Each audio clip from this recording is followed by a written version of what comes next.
Welcome to your deep dive on Affle.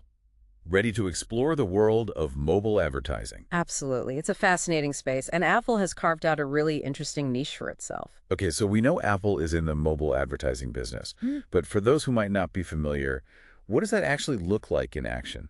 What's their bread and butter? So they call it consumer recommendation and conversion. But think of it this way. Have you ever been scrolling through an app and an ad pops up that's like eerily relevant to something you were just thinking about? All the time. It's a little spooky sometimes, not gonna lie. Right. That's Apple at work, or at least their technology is part of what makes that kind of hyper-targeted advertising possible. They're all about connecting brands with consumers at those moments when they're most receptive to a message. So it's not just about getting an ad in front of as many eyeballs as possible. It's more nuanced than that. Way more nuanced. They're using a lot of sophisticated technology, AI, machine learning, all that good stuff to make sure the right ad reaches the right person at the right time and in the right context.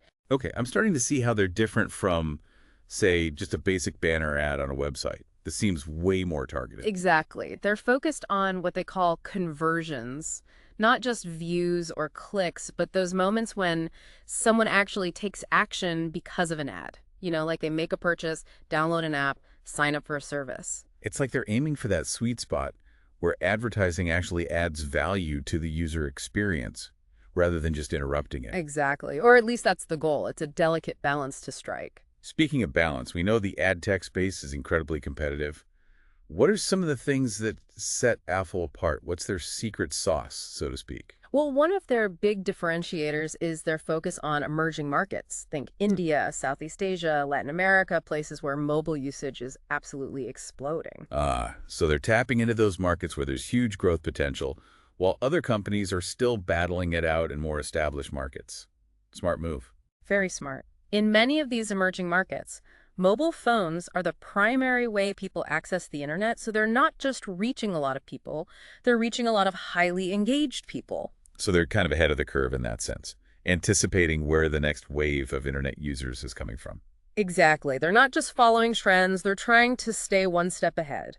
And another thing that sets them apart is their focus on apps rather than just the mobile web. Oh, interesting. Why that focus on apps specifically? Is it because people are generally more engaged when they're using an app compared to just browsing websites on their phone? You got it. When you're in an app, you're usually more immersed in a specific activity, which means you're more likely to pay attention to and engage with a well-placed, relevant ad. It's like the difference between flipping through channels on TV and actually choosing to watch a specific show. You're more invested when you've actively made that choice. Perfect analogy. And it's a big part of what makes Apple's approach so effective. They're meeting consumers where they are in those moments when they're most receptive to a message. It's all starting to make sense now. So we've got this potent combination of strategic market focus and savvy use of technology. But what are some of the specific factors driving Affle's growth in these regions? What's fueling their momentum? Well, for starters, the sheer scale of mobile adoption in these emerging markets is mind-boggling. Did you know that in 2023 alone, the mobile sector added a whopping $5.7 trillion to the global economy? 5.7 trillion with a T. Okay, that's not just a trend, that's a seismic shift.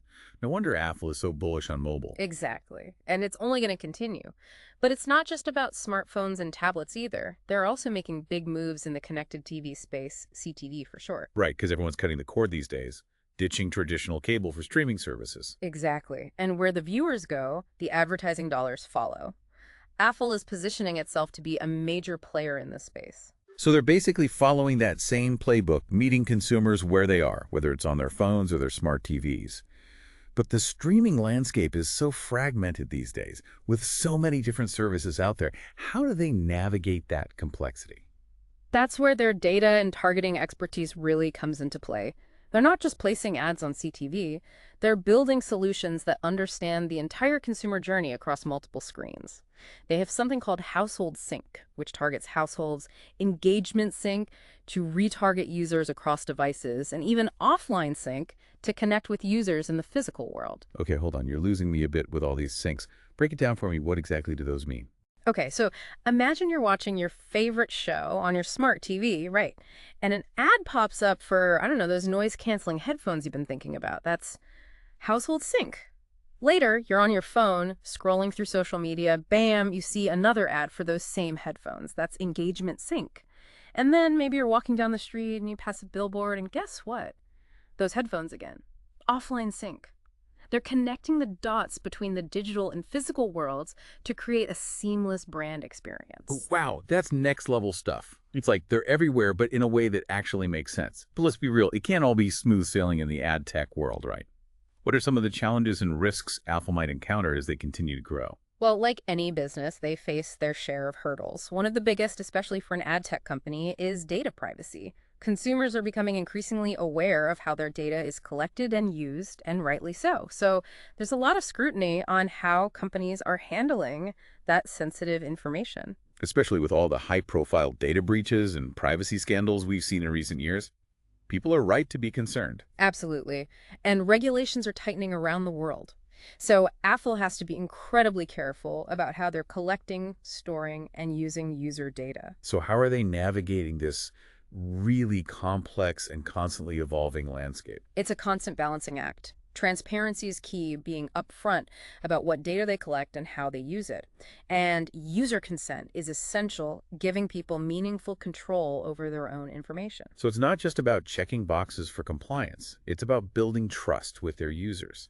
Because people don't trust a company with their data, they're going to be less likely to use their services, right? Exactly. And that trust is paramount. Remember a few years ago when Apple rolled out those big privacy updates? Oh yeah, that caused a lot of waves in the ad tech world. It was a game changer. A lot of companies struggled to adapt, but Apple was able to pivot and focus on solutions that prioritize user privacy while still delivering relevant advertising.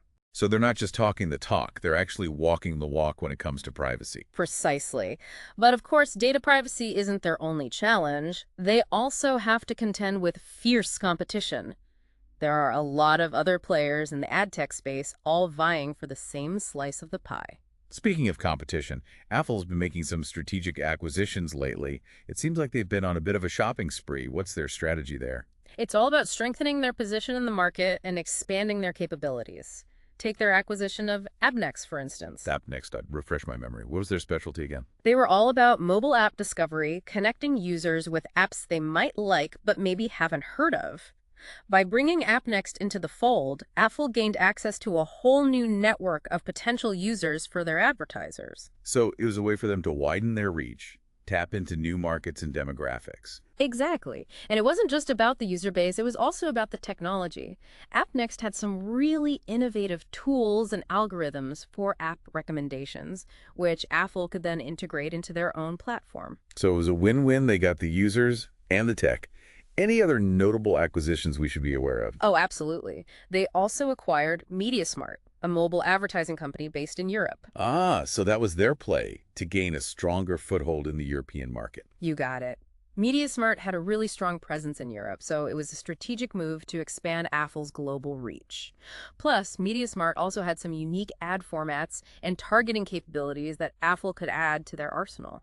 So they're building this really powerful ad tech empire, piece by piece, acquisition by acquisition. That's a great way to put it. They're very strategic about it, making sure each acquisition aligns with their overall vision and goals. And speaking of their vision, we've talked about their current offerings, but what about their long game? What's next for Affle? Where are they placing their bets for the future? Well, from what they've been saying, it seems like they have their sights set on something even bigger than just mobile advertising. They envision a future where consumers are constantly connected not just through their phones, but through a whole ecosystem of devices. Okay, so we're talking smart homes, wearables, connected cars, the whole Internet of Things shebang. Exactly.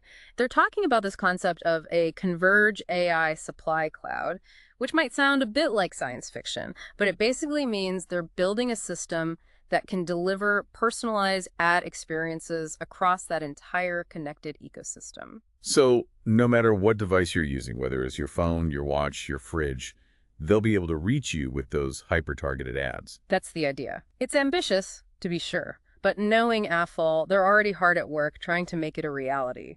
It's definitely a bold vision for the future of advertising. I'm curious, though, what needs to happen for that vision to actually come to fruition? I think it requires a pretty fundamental shift in how the advertising industry as a whole operates. It's about moving away from that old model of mass marketing, just blasting out a message to as many people as possible, and embracing more personalized, targeted approaches. It's about using data responsibly and ethically to deliver value to both consumers and brands. It's about creating a win-win situation where consumers are actually happy to see those ads because they're relevant and useful, and brands are happy because their messages are reaching the right people. Exactly. It's a tall order, but if anyone can pull it off, Affle might just be the company to do it. It's definitely a fascinating shift, and it'll be interesting to see how it all plays out. But let's zoom out for a second and talk about the bigger picture. Why should all of this matter to the average person listening? What's the relevance of Affle's story beyond just the world of mobile advertising? That's a great question. I think Affle's journey actually tells us a lot about broader trends that are shaping the global economy, especially how we consume information and interact with brands these days, like their focus on emerging markets, for example. I think that highlights how the power dynamics are shifting in the digital world. Right, it's not just Silicon Valley calling all the shots anymore. Exactly. The next generation of internet users is coming online in places like India, Southeast Asia, Africa, and Affle clearly recognizes that. They're not just chasing after the same old markets, they're looking ahead, trying to anticipate where the puck is going, so to speak. It's that whole skate to where the puck is going, not where it's been philosophy. Exactly. And their embrace of things like AI and machine learning, I think that shows they're not afraid to push boundaries and explore new possibilities. They're not just riding the wave, they're trying to create the next wave. But of course, no company is perfect, and we'd be remiss if we didn't circle back to those potential risks and challenges we touched on earlier. Data privacy, for one, is a huge concern for many people. What steps is Affle taking to make sure they're operating ethically and responsibly, especially as they continue to grow and gather more data? You're absolutely right. Ethical considerations are paramount in this data-driven world. For Affle, or really any company operating in this space, it all boils down to transparency and user consent. They need to be upfront about how they're using data and give users real, meaningful control over their own information. It's about building trust. Right. If users don't feel like a company is respecting their privacy, they're going to be much less likely to use those services or share their data. Precisely. And it goes beyond just, checking boxes for compliance. It's about demonstrating a genuine commitment to ethical data practices. It's about baking those principles into their DNA. Which ultimately is good for business.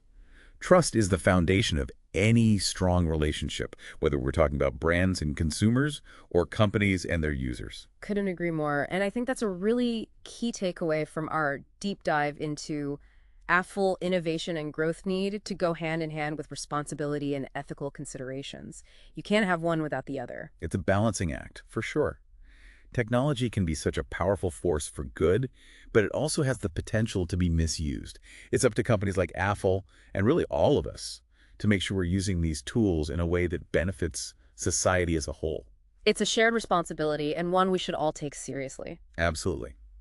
But before we move on, I wanted to touch on those acquisitions again for a moment. We talked about AppNext and MediaSmart, but were there any other recent moves that stood out to you as particularly significant? They've definitely been busy on the acquisition front. One that I thought was really interesting was their investment in Bobble. Bobble. Now remind me, what was their main thing again? Bobble is an Indic keyboard app. They have a really massive user base in India and other emerging markets. A keyboard app, huh? How does that fit into Affle's overall strategy? Yeah. Seems a bit niche. You'd be surprised. Never underestimate the power of a keyboard. Every time you type something on your phone, you're generating data. Your interests, your language, your communication patterns.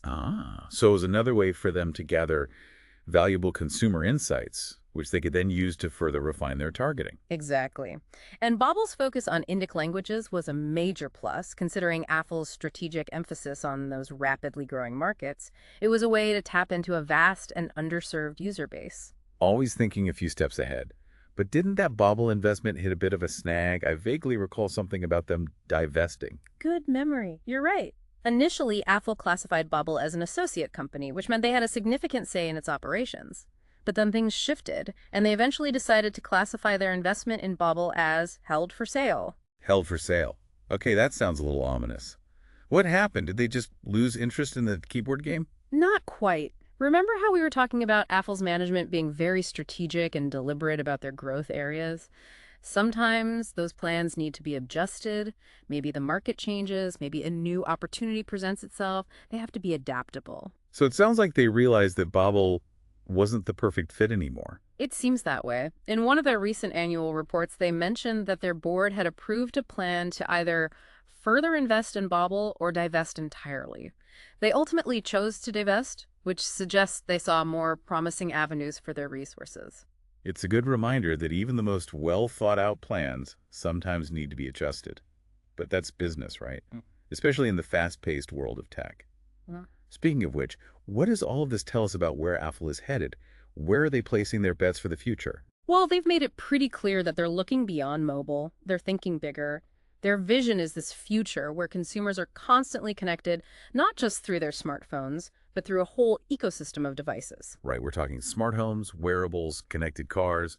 The Internet of Things is already exploding. Mm. But how can they possibly hope to navigate such a complex and fragmented landscape?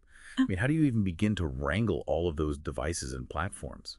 That's where their tech savvy really comes into play. They're talking about building something called a converged AI supply cloud, which, in a nutshell, means they want to create a system that can deliver those personalized ad experiences across all of those different devices and touchpoints. Converge AI Supply Cloud. It sounds incredibly ambitious, but knowing Affle, I have a feeling they're already hard at work trying to make it a reality. Oh, absolutely. They're not ones to rest on their laurels. And it's not just about conquering new frontiers. They're also laser focused on refining their core strength, like those AI and machine learning algorithms, making those as smart and efficient as possible. So they're basically striving to become the ultimate matchmaker between brands and consumers, using technology to not just understand, but anticipate your every need and desire. That's one way to put it. Their aim is a world where advertising is less about intrusion and more about true relevance, where consumers are actually happy to see those ads because they provide genuine value. It's a pretty compelling vision for the future of advertising, especially considering how many irrelevant, annoying ads most of us are still bombarded with on a daily basis. What needs to happen for Apple's vision to actually become a reality? What needs to change? I think it requires a fundamental shift in how the advertising industry as a whole operates. It's about moving away from that old model of mass marketing and fully embracing personalized, data-driven approaches. And of course, it hinges on using that data responsibly and ethically. It has to be a win-win for both consumers and brands. It's about moving away from shouting at consumers and towards having a genuine conversation with them, one that's relevant, engaging, and ultimately beneficial for everyone involved. Exactly. It has to be a two-way street. Consumers are more likely to engage with ads that they find useful and relevant, and brands are obviously happy when their messages are reaching the right people at the right time. It really does. It's a whole different way of thinking about advertising, that's for sure. Hmm. But before we wrap things up, I wanted to shift gears for a moment and talk about the people behind the scenes at Affle. We've talked a lot about their vision and their technology, but what about the human element? Who are the people driving these big ideas and making those ambitious plans a reality? Well, it all starts at the top, Yeah. right?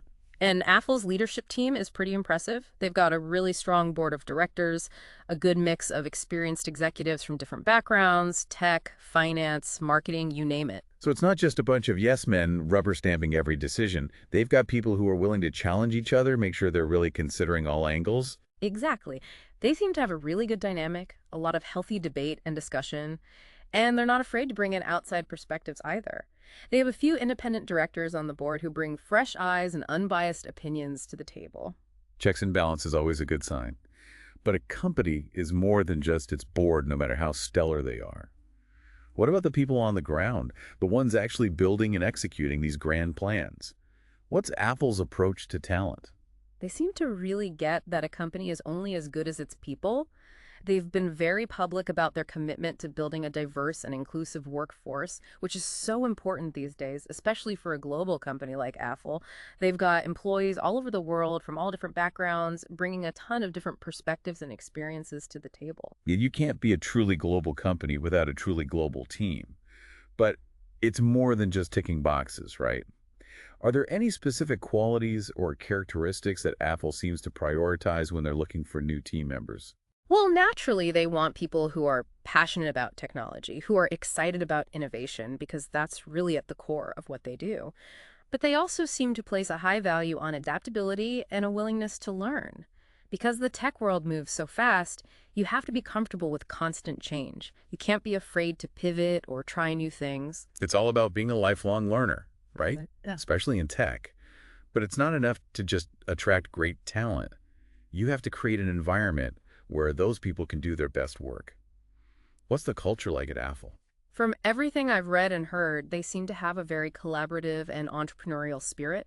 They encourage their employees to be creative, to share their ideas, even if they're a little bit out there. And they seem to really embrace this idea of failing fast, trying things out, seeing what works, learning from your mistakes. That's that classic startup mentality, but it can be really effective even for larger companies. It's about fostering a culture of experimentation and innovation, not being afraid to take risks. Exactly. And it seems to be working for them. Well, this deep dive has certainly given us a lot to think about. From Affle's innovative business model and those strategic acquisitions to their commitment to ethical data practices and building a really dynamic and forward-thinking work culture, it seems like they're firing on all cylinders. They're definitely a company to keep an eye on. There's a lot more to come, that's for sure. And to our listeners, thank you for joining us on this deep dive into the world of Affle. We hope you found it as fascinating and insightful as we did. Until next time.